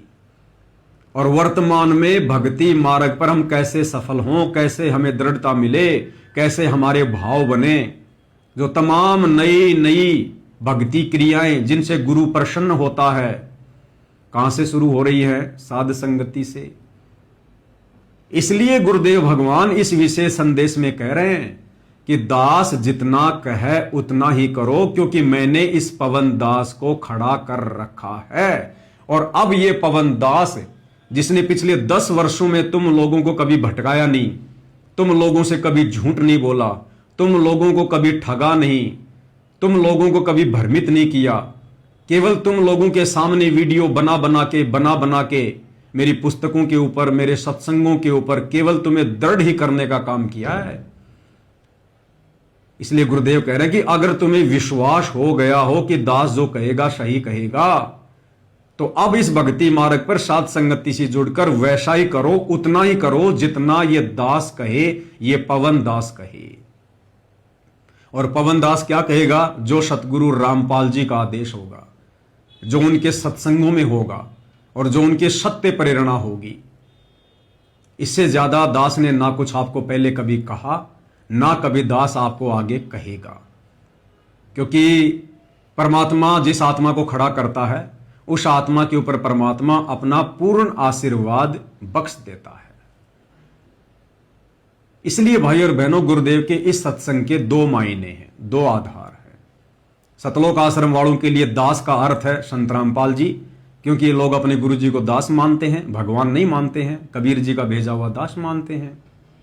और साध संगत वालों के लिए दास का अर्थ है ये पवन दास, आप सत्सेवक भाई बहनों का नौकर, आप लोगों का सेवक, जो सतगुरुदेव के आदेश से आप लोगों की सेवा में हमेशा हाजिर रहता है। अब सतलोक आश्रमों से जुड़े भाई बहन जिन भक्ति क्रियाओं को लेकर विरोध जताते हैं कि भाई तुम साध संगत वाले तो जो भक्ति क्रिया कर रहे हो ना, जैसे आरती उतारना, गुरुदेव को भोग लगाना, गुरुदेव के ऊपर चवर करना, ये मनमाना आचरण है, गुरुजी ने तो कभी नहीं बताया, तुम लोग तो पवन दास के अनुसार चल रहे हो। तो भाई और बहनों, आप और हमें तो पता चल ही गया है कि हम पवन दास के अनुसार चल रहे हैं, या पवन दास जो गुरुदेव के सत्संगों के अनुसार बताता है, भक्ति मार्ग के अनुसार बताता है, हम वो कर रहे हैं। अब भाई और बहनों, बात ऐसी भी नहीं है कि जो भक्ति क्रिया हम सत्सेवक भाई बहन कर रहे हैं, या जो ये पवन दास आप भाई बहनों को बताता है, सतलोक आश्रम से जुड़े भाई बहन भी अपनी अंतरात्मा से तो ये स्वीकार करते हैं कि पवन दास जो कह रहा बिल्कुल सही है। अगर गुरु के हृदय में जगह बनानी है, सतलोक का अधिकारी बनना है, गुरु को प्रसन्न करना है, तो ये तमाम भक्ति क्रिया करनी ही पड़ेंगी। लेकिन उनके कमजोर भक्ति संस्कार, जिस कारण से वो डर जाते हैं, भयभीत हो जाते हैं कि हम कुछ गलत ना कर बैठे, उनके अंदर इतनी दृढ़ता नहीं है, विश्वास की कमी है। और ये लोग केवल ईर्ष्या भाव में आकर पवन दास का विरोध करते हैं, केवल ईर्ष्या भाव में आकर, बाकी ज्ञान आधार से नहीं। अभी आश्रम से जुड़े भाई बहन किस बात का विरोध करते हैं कि ये पवन दास 5 दीपक वाली थाल के साथ में सुबह शाम गुरुजी की आरती उतारता है, सत्सेवक भाई बहनों को भी उतारने के लिए कहता है, जो कि गलत है, ये सही नहीं है, ये गुरुजी के आदेशों के खिलाफ है, इससे आप लोगों की मर्यादाएं टूट चुकी हैं। तो इन सतलोक आश्रमों से जुड़े नादान भाई बहनों को जब हम सत्सेवक भाई बहन अपने गुरु को इष्ट मानकर उनकी आरती उतारते हैं तो इनको गलत लगता है। और भाई और बहनों, आपने देखा होगा संत रामपाल जी के मान सम्मान के कार्यक्रम में आजकल क्या हो रहा है। आपको गांव धीरणवास का, गांव डाया हिसार का मान सम्मान का कार्यक्रम का एक वीडियो दिखाता हूं। और अब तो यह भी क्लियर हो चुका है कि यह तमाम कार्यक्रम कौन आयोजित करता है। गांव वाले तो करते नहीं, सतलोक आश्रम वाले करते हैं। तो संत रामपाल जी के उन कार्यक्रमों में, उन सत्संगों में जब संत रामपाल जी की फोटो को स्टेज पर लाया जाता है तो वो गांव की लड़कियां थाल में दीपक रखकर संत रामपाल जी के मुकुट पर फूलों की वर्षात करते हुए और एक थाल हाथ में लेकर उसमें दीपक रखकर आरतियां उतार रही हैं। वो लड़कियां संत रामपाल जी की आरती उतार रही हैं। अरे वही क्रिया तो हम कर रहे हैं, हम सत्सेवक भी तो वही कर रहे हैं। वो लड़कियां भी गुरु की आरती उतार रही हैं, हम सत्सेवक भी अपने गुरु की आरती उतार रहे हैं। तो उन लड़कियों के द्वारा जो आरती उतारी जा रही है, और आरतियां कौन उतरवा रहे हैं? यही सतलोक आश्रम वाले उतरवा रहे हैं। गुरु जी के दोनों बेटे भी वहां होते हैं, गुरु जी का भाई भी होता है, ये सतलोक आश्रम वाली संगत भी वही होती है। उस समय ये लोग कोई विरोध नहीं करते, इन लोगों को बिल्कुल भी बुरा नहीं लगता है, बल्कि बहुत अच्छा लगता है और जयकारे लगाते कि देखो जगत वालों ने भी संत रामपाल जी को परमात्मा मान लिया, भगवान मान लिया, उनकी आरती उतार रही है लड़कियां।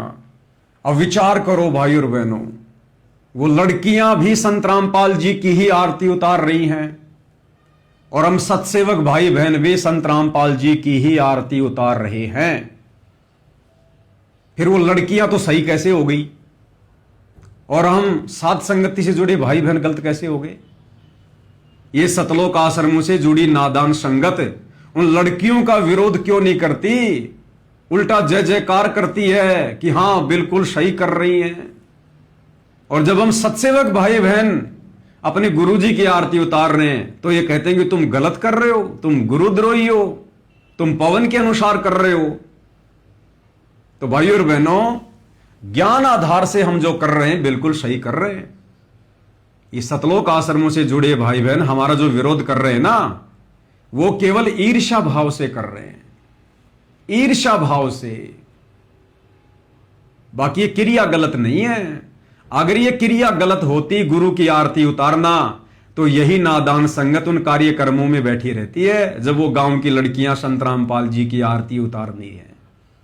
अगर वो आरती उतारना गलत होता तो ये नादान संगत उस समय क्यों नहीं बोलती, उस समय विरोध क्यों नहीं करती कि तुम जो कर रहे हो ये गलत कर रहे हो, ये गुरु जी का आदेश नहीं है। अरे गुरु का परिवार ही करवा रहा है, तुम संगत वाले भी वहीं बैठे बैठे जय जयकार करते रहते हो कि बहुत अच्छा, बहुत अच्छा, बहुत बढ़िया।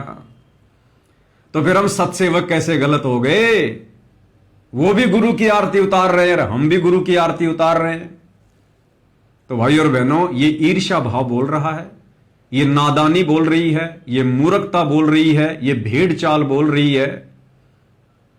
हम सत्सेवक भाई बहन गलत नहीं हैं, हम वो कर रहे हैं जो वर्तमान में पूरी संगत को करना चाहिए। हम गुरु की मेहर प्राप्त करने के लिए, गुरु को प्रसन्न करने के लिए ये तमाम भक्ति क्रिया करके ये दिखाना चाहते हैं कि हमने अपने गुरु को परमात्मा मान लिया। हालांकि गुरु को तो पता है कि किसने मान लिया और किसने नहीं मान लिया, लेकिन सत्सेवकों के माध्यम से इस प्रकार की भक्ति क्रिया करवाकर परमात्मा आप सतलोक आश्रमों से जुड़े नादान भाई बहनों तक भी संदेशे पहुंचाना चाहते हैं कि नादानो, तुम क्या कर रहे हो? तुम भी वही करो जो मेरे सत्सेवक बच्चे कर रहे हैं, अन्यथा पीछे रह जाओगे देखा देखी में, भेड़ चाल में। अब संगत वाले ये भी कह सकते हैं कि भाई वो तो गांव वाले हैं, वो तो जगत वाले हैं, वो तो कुछ भी कर सकते हैं। तो ये कहना भी उचित नहीं है। भाई करवा कौन रहे हैं? जगत वाला कल को आकर उसी स्टेज पर हाथ में गोबर लेकर संत रामपाल जी के मुंह पर लेपेगा तो क्या कोई विरोध नहीं करेगा क्या? अरे वो जगत की लड़कियां हाथ में गोबर लेकर स्टेज पर चढ़कर संत रामपाल जी के मुंह के ऊपर मारेंगी तो आप संगत वाले विरोध करोगे या नहीं करोगे? वहां खड़े हुए संत रामपाल जी के परिवार वाले विरोध करेंगे कि नहीं करेंगे? आप कहोगे हम जरूर विरोध करेंगे, हमारे गुरु के मुंह के ऊपर गोबर थोड़ा ना मारने देंगे, क्योंकि गोबर लगाना तो गलत है। तो इसी प्रकार अगर वो आरती करना गलत होता जो गांव की लड़कियां कर रही है तो तुम लोग विरोध करते ना, लेकिन तुम लोगों ने विरोध नहीं किया, तुम लोगों ने हृदय से स्वीकार कर लिया। अब ये बहाना नहीं चलेगा कि वो तो जगत वाली हैं, वो तो जगत वाली हैं। अगर तुम्हारी ये बात भी मान ली जाए कि चलो वो तो जगत वाली लड़कियां थी इसलिए तुम लोगों ने विरोध नहीं किया, तो फिर हम सत्सेवकों का विरोध क्यों कर रहे हो तुम? अरे हम तो तुम्हारी नजर में गुरुद्रोही है ना, हम तो तुम्हारी नजर में भगत है ही नहीं, हम तो गुरुद्रोही है, तो हम भी जगत वाले हो गए। बल्कि गुरुद्रोही तो जगत वालों से भी गया गुजरा हो जाता है। जब तुम्हें जगत वालों की इस आरती उतारने वाली इस भक्ति क्रिया से कोई परहेज नहीं है, कोई नफरत नहीं है, तो तुम्हारी नजरों में हम गुरुद्रोही तो जगत वालों से भी गए गुजरे हैं, फिर हमारी भक्ति क्रिया से भला तुम्हें क्या प्रॉब्लम है? तो ये तुम्हारा ईर्ष्या भाव बोलता है, ये ज्ञान आधार नहीं बोलता है। इससे सिद्ध होता है कि तुम सतलोक आश्रम से जुड़े भाई बहन नादानी में, मूर्खता में अपने कर्म बिगाड़ते हुए हम सत्सेवक भाई बहनों से, अपने ही गुरु भाई बहनों से तुम लोग ईर्ष्या कर रहे हो, तुम्हारे को जलन है। और कहीं ये जलन इतनी ज्यादा ना फैल जाए कि फिर इसका कोई समाधान ही ना निकले। दूसरा, भाई और बहनों, जो ये कहते हैं कि भाई सात संगति वाले तो गुरु की आरती उतारना, गुरु को भोग लगाना, ये पवन दास के कहे अनुसार करते हैं, ऐसा बिल्कुल नहीं है।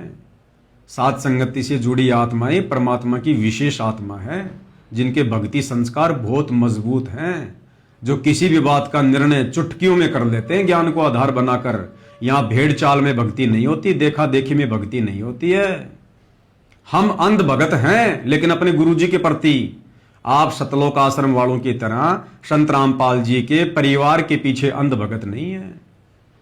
तो तुम्हारा यह कहना भी गलत है कि आरती उतारना, भोग लगाना, खड़े होके आरती करना, यह गलत है। अरे भैया, तुम सतलोक आश्रमों में जाते हो, 3-3 दिन का पाठ होता है, परमात्मा को भोग लगता है, भोग की आरती बड़ी बड़ी स्क्रीन पे चलती है, प्रोजेक्टर पे चलती है। संत रामपाल जी क्या करते हैं? संत रामपाल जी अपने हाथ में, हम तो खाली 5 दीपक जला रहे हैं, और संत रामपाल जी भोग के समय जो थाल हाथ में लेकर आरती उतारते हैं उसमें तो 7 दीपक है, 7। तो संत रामपाल जी फिर क्या कर रहे हैं? अगर हम सत्सेवक अपने गुरु की आरती उतार रहे हैं, तुम सतलोक आश्रम वालों के अनुसार यदि वो पाखंड है, तो फिर संत रामपाल जी भोग लगाते समय वो थाली हाथ में लेकर 7-7 दीपक जलाकर क्या पाखंड कर रहे हैं क्या? संत रामपाल जी भी फिर तो पाखंडी कर रहे हैं।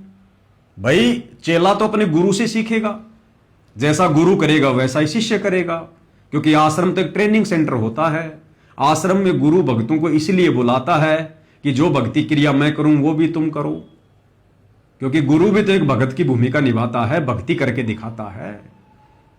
अगर हम सत्सेवक भाई बहन पाखंड कर रहे हैं गुरु की आरती उतार कर, तो संत रामपाल जी भी सतलोक आश्रम में भोग के समय अपने गुरु के आगे आरती उतारकर पाखंड कर रहे हैं। भाई अगर हम सत्सेवक भाई बहन अपने गुरु को भोग लगाकर पाखंड कर रहे हैं, तो संत रामपाल जी भी भोग के समय आरती करके खड़े होके चवर करना, थाल लेके आरती घुमाना, भोग की आरती करना, फिर तो संत रामपाल जी भी पाखंडी कर रहे हैं। भाई फिर तो संत रामपाल जी से भी तुम लोग नफरत करो, संत रामपाल जी को भी छोड़ दो फिर तुम लोग, क्योंकि जो पाखंड संत रामपाल जी कर रहे हैं वो ही पाखंड हम सत्सेवक कर रहे हैं। तो भाई और बहनों, ना तो ये पाखंड है, ना ये कोई गलत क्रिया है, केवल नादान भगतों की समझ का फर्क है। संत रामपाल जी आध्यात्मिक टीचर हैं। स्कूल एक ट्रेनिंग सेंटर होता है, यानी जहां सत्संग होता है वो ट्रेनिंग सेंटर होता है, और सतगुरु ऐसी भक्ति क्रिया करके अपने आप को एक भगत के रोल में, एक दास के रोल में, इस प्रकार की भक्ति क्रिया दिखाकर कि नादानों, जिस प्रकार से मैं अपने गुरु को अपना इष्ट मानकर, अपना भगवान मानकर उनको भोग लगा रहा हूं, खड़े होकर भोग की आरती कर रहा हूं, खड़ा होकर अपने गुरु की आरती उतार रहा हूं, अपने गुरु के शीश के ऊपर चवर कर रहा हूं, ऐसे ही जिस दिन तुम भक्तों को यह बात समझ में आ जाए कि हमारा गुरु सतगुरु रामपाल जी मां के गर्भ से जन्म लेकर आया हुआ कोई आम व्यक्ति नहीं है, कोई मानुष नहीं है, ये किसी कबीर भगवान का दास नहीं है, ये स्वयं दासों का भगवान कबीर भगवान है, हमारा इष्ट देव है, तो उसके बाद तुम लोगों ने भी अपने गुरु के साथ में इसी प्रकार से व्यवहार करना है। यानी अपने गुरु को इष्ट मानकर, आराध्य देव मानकर उनकी पूजा करनी है, उनकी आरती उतारनी है। पाती पंच पोहप कर पूजा, देव निरंजन और न दूजा। गीता अध्याय 3 श्लोक 13 के अनुसार अपने गुरु को भोग लगाना है।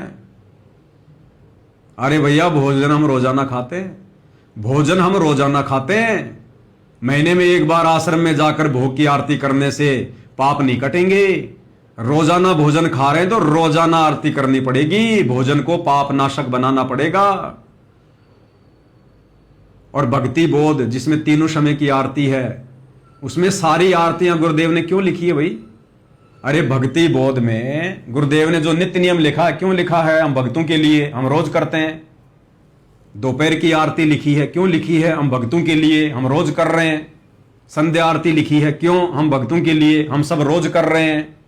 संध्या आरती के बाद अन्नदेव की छोटी आरती, फिर अन्नदेव की बड़ी आरती क्यों लिखी है? हम भक्तों के लिए, कि भोजन खाने से पहले आरती करो, भोजन खाने के बाद आरती करो। हम सब रोज कर रहे हैं।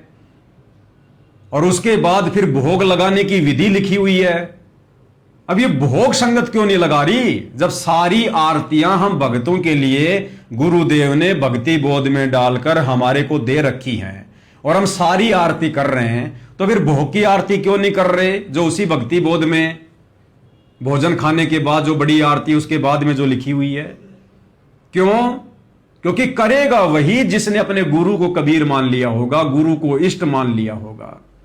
और जैसा गुरु ने गुरु को भगवान मानकर हमें आश्रम में आरती करना सिखाया, चवर करना सिखाया, भोग लगाने सिखाया, तो इस प्रकार से ये सारी क्रिया अपने गुरु को इष्ट मानकर, कबीर मानकर वही करेगा जिसने वर्तमान में अपने गुरु सतगुरु रामपाल जी को अपना कबीर भगवान मान लिया होगा।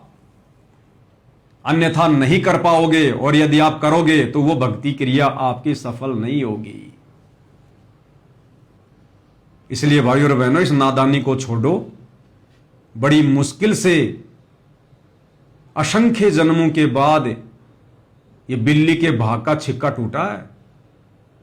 परमात्मा ने इस कलयुग की बिचली पीढ़ी में हमें मनुष्य जन्म दिया है, अपनी शरण में लिया है, और ये अनमोल भक्ति बख्शी है जो दुनिया में किसी के पास नहीं है, मोक्ष दिलाने वाली भक्ति। और इस भक्ति मार्ग पर भी यदि आप भेड़ चाल में चलोगे, गुरु के परिवार के पीछे भेड़ चाल में चलोगे, अपने कोऑर्डिनेटरों के पीछे भेड़ चाल में चलोगे, तुम कैसे भक्ति मार्ग पर सफल हो पाओगे? अरे हमने नाम दीक्षा भक्ति की शुरुआत गुरु के परिवार को देखकर नहीं की, किसी कोऑर्डिनेटर को देखकर नहीं की। हमने गुरु का ज्ञान सुनकर, ज्ञान को समझकर, गुरु से उपदेश लेकर की है।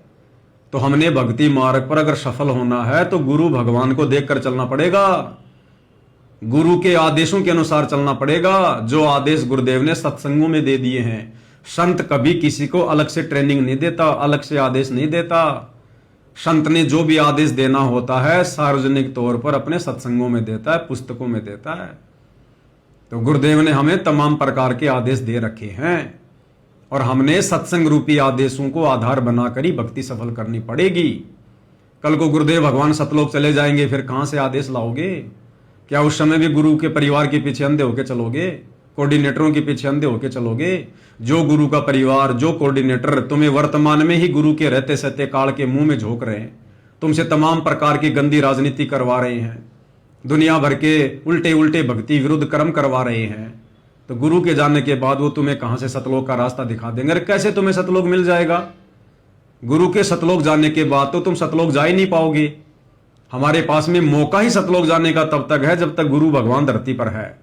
तो हमने तो इस कदर भक्ति करनी है, इस कदर गुरु को समर्पित होना है, इस कदर मर्यादाओं में रहना है, इस कदर हमने गुरु को राजी करना है। राजी कर सतगुरु रूठे नू, कि सतगुरु रामपाल जी भगवान धरती पर रहते सहते हम आत्माओं को सतलोक में भेज दे, हमारा शरीर छुड़वा दे। उसी के लिए भाई और बहनों, साध संगति से जोड़कर परमात्मा जिन जिन आत्माओं को सतलोक लेकर जाना चाहते हैं, उन आत्माओं से इस प्रकार की भक्ति क्रिया करवा रहे हैं। क्योंकि भक्ति मार्ग पर यदि आपने सफल होना है तो सबसे पहला मूल मंत्र है गुरु को ही भगवान मानना, गुरु को ही परमात्मा मानना। हृदय से, आत्मा से, ज्ञान आधार से आश्रम वालों की तरह खाली जुबान से नहीं, देखम देखा नहीं कि गुरु का तो जयकारा लगा रहे हैं, सतगुरु रामपाल जी भगवान की जय, और भगवान मानते हैं फिर जून के महीने में दाढ़ी मूछ वाले कबीर को उसका प्रगट दिवस मनाकर गले में दो दो भगवानों की फोटो डाल के रखते हो। आत्मा एक है, उसका परमात्मा भी एक ही है। आप सतलोक आश्रम वाले भाई बहन अपने भगवान को पहचान नहीं रहे अभी। अगर पहचान रहे होते तो विशेष संदेश के माध्यम से गुरुदेव ये ना कहते कि पुण्यात्माओं पहले तुम तो पहचानो अपने भगवान को, बाकी दुनिया को तो फिर हम बाद में पहचान करवा देंगे। तो क्या कह रहे हैं गुरुदेव, किसको कह रहे हैं कि पहले तुम तो पहचान लो अपने भगवान को? तो सतलोक आश्रमों से जुड़े भाई बहनों को गुरुदेव कह रहे हैं कि पहले तुम तो पहचान लो अपने भगवान को, यानी कबीर कौन है। क्योंकि अभी तक नादान संगत केवल दाढ़ी मूछ वाली फोटो को कबीर मान रही है। इसलिए संत रामपाल जी कह रहे हैं कि नादानो, तुमने अपने गुरु को अभी तक कबीर नहीं माना, इसलिए पहले तुम तो मान लो, पहले तुम तो पहचान लो अपने भगवान को कि असल कबीर कौन है, संत रामपाल जी हैं या वो दाढ़ी मूछ वाली कबीर की फोटो वो कागज का टुकड़ा है। ये सत्संग भी सुन लो, एक बार सुनो। अब समझ लो मेरे बेटा बेटियों, इसने बने बढ़ाए ने खोइयो मत ना। बढ़ना बड़ा कठिन है, खोना तो आसान है। और उस धड़ी की कृपा देखो, उस परम पिता की कितने नेक, कितनी प्यारी आत्मा हुआ, कहां से अमृत पिला रहा आपको। अपने भगवान ने तुम तो पहचान लो, बाकियों को पहचान हम करावांगे क्योंकि वो भी उसी के बच्चे। अपने भगवान ने तुम तो पहचान लो, बाकियों को पहचान हम करावांगे क्योंकि वो भी उसी के बच्चे। अपने भगवान ने तुम तो पहचान लो, बाकियों को पहचान हम करावांगे क्योंकि वो भी उसी के बच्चे। सब सहयोग दो, परमार्थ करो, परमार्थ में हानि का देरी होती है। तो सुना क्या कह रहे हैं गुरुदेव कि पहले तुम तो पहचानो अपने भगवान को। तो क्या संगत ने अभी तक अपने भगवान को नहीं पहचाना? क्या संगत को अभी तक ये नहीं पता चला कि कबीर भगवान कौन है? ये तो सारी संगत जानती है कि दाढ़ी मूछ वाला कबीर भगवान है, दाढ़ी मूछ वाला कबीर भगवान है। सबके घरों में दाढ़ी मूछ वाले कबीर की फोटो रखी है, सतलोक आश्रमों में बड़ी बड़ी फोटोएं रखी हैं। फिर कौन से कबीर भगवान के लिए कह रहे हैं वो भगवान है? फिर गुरुदेव कौन से भगवान को पहचानने के लिए कह रहे हैं? गुरुदेव कहना चाहते हैं, नादानो, ये कागज का टुकड़ा, ये दाढ़ी मूछ वाली फोटो कबीर भगवान नहीं है, तुम्हारा सतगुरु है असली कबीर भगवान। इसलिए गुरुदेव आश्रम वालों को कह रहे हैं कि पहले तुम तो पहचान लो अपने भगवान को, बाकी दुनिया को तो पहचान फिर हम करवा देंगे। तो भाई और बहनों, केवल साध संगति से जुड़े सत्सेवक भाई बहनों ने वर्तमान में जिंदा कबीर, असली कबीर, समर्थ कबीर संत रामपाल जी को पहचाना है। बाकी धरती पर किसी ने नहीं पहचाना। और जब पहचान लिया तो फिर आरती किसकी उतारेंगे? कबीर भगवान की, संत रामपाल जी की। भोग किसको लगाएंगे? कबीर भगवान को, सतगुरु रामपाल जी को। चवर किसके ऊपर करेंगे? कबीर भगवान को, सतगुरु रामपाल जी को। एकमात्र दंडवत किनको करेंगे? कबीर भगवान को, सतगुरु रामपाल जी को। एकमात्र जयकारा किसका लगाएंगे? कबीर भगवान का, सतगुरु रामपाल जी का। और घर में फिर आसन किसका लगाएंगे? कबीर भगवान का, सतगुरु रामपाल जी का। तो भाई और बहनों, बातें बहुत हैं, समय कम है। धीरे धीरे छोटे छोटे पॉइंट पर आप भाई बहनों को इसी प्रकार से वीडियो बनाकर समझाते रहेंगे, क्योंकि ये हमारी अग्नि परीक्षा का समय चल रहा है, लास्ट का समय है। और इस समय काल पूरी कोशिश करेगा आत्माओं को भ्रमित करने की, वो चाहे संगत के माध्यम से करे या किसी जगत के माध्यम से करे। तो साध संगति से जुड़े भाई बहनों के अंदर कोई भी कमजोरी शेष ना रह जाए, काल को कहीं छोटा सा भी पॉइंट ना मिल जाए भ्रमित करने के लिए। इसलिए परमात्मा ने इस कुत्ते की, आप भाई बहनों के नौकर की, आप भाई बहनों के दास की, इस तुच्छ पवन दास की ड्यूटी लगा रखी है। अगर मुझे गुरुदेव ने निमित्त बनाया है तो इसमें मेरा कोई श्रेय नहीं है, मेरा तो सौभाग्य है, इसमें मेरा कोई रोल नहीं है। जब परमात्मा 650 साल पहले और एक भैंसे राम को निमित्त बना सकते हैं वेद मंत्र बोलने के लिए, तो मैं तो फिर भी एक इंसान हूं, जिंदा जागता हूं, उनका भगत हूं। अब यदि गुरुदेव ने मुझ पवन दास को खड़ा किया है, निमित्त बनाया है, तो भाई और बहनों, इसमें मेरा कोई श्रेय नहीं है, मेरा कोई रोल नहीं है। ये तो गुरुदेव भगवान की अपनी मौज, अपनी मर्जी। जब 650 साल पहले 64 लाख भक्तों को निमित्त ना बनाकर और एक भैंसे को निमित्त बना दिया वेद मंत्र बुलवाने के लिए, तो ये तो गुरुदेव भगवान की अपनी मर्जी है। मैं तो उनकी नौकरी कर रहा हूं, आप भाई बहनों की सेवा में, आप भाई बहनों की नौकरी कर रहा हूं। मुझे इस बात का कोई घमंड नहीं है, कोई अहंकार नहीं है। और जिस दिन आ गया उस दिन भैया मेरे जैसे नौकर भगवान के पास में अरबों खरबों है, कमी नहीं है। वो तो मिट्टी के डले को उठाकर अपना काम करवा देगा, उसे भक्तों की भी जरूरत नहीं है। तो भाई और बहनों, आप और हमने केवल भक्ति मार्ग पर आगे बढ़ना है। और भक्ति मार्ग पर आगे बढ़ने वाली बातें चाहे कोई गधा बताए, चाहे कोई पवनदास गधा बताए, हमने तो अच्छी बातों को ग्रहण करना है और जो गलत बातें हैं उनको छोड़ देना है। तो भाई और बहनों, इस प्रकार से हमने भक्ति मार्ग पर निरअभिमानी होकर, निसंशय होकर आगे बढ़ना है, निसंशय होकर। तो भाई और बहनों, आज के इस वीडियो में केवल इतना ही। परमेश्वर आगे कोई सेवा देंगे, भाई बहनों की सेवा में जरूर हाजिर होंगे। तब तक सतगुरुदेव भगवान हम सबको आज्ञा दें, आशीर्वाद दें, सद्बुद्धि दें। बंदी छोड़ सतगुरु रामपाल जी परमेश्वर जी की जय हो।